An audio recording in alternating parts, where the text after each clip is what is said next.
நீராடி நீராடி ஆறுதலின் தலையரங்கு ஆயிரந்த பத்ரகாளி வீரப்பல்லாம் விரிசடையா வெற்றி கொண்டு திருமுகவா வீரப்பல்லாம் விரிசடையா வெற்றி கொண்டு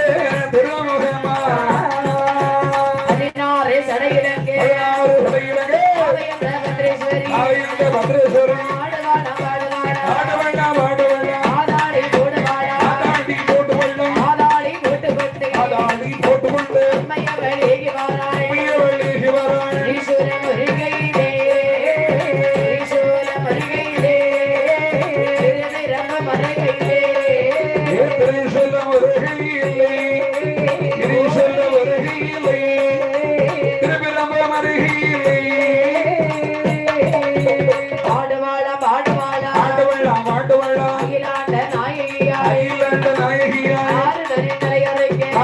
தலைவர்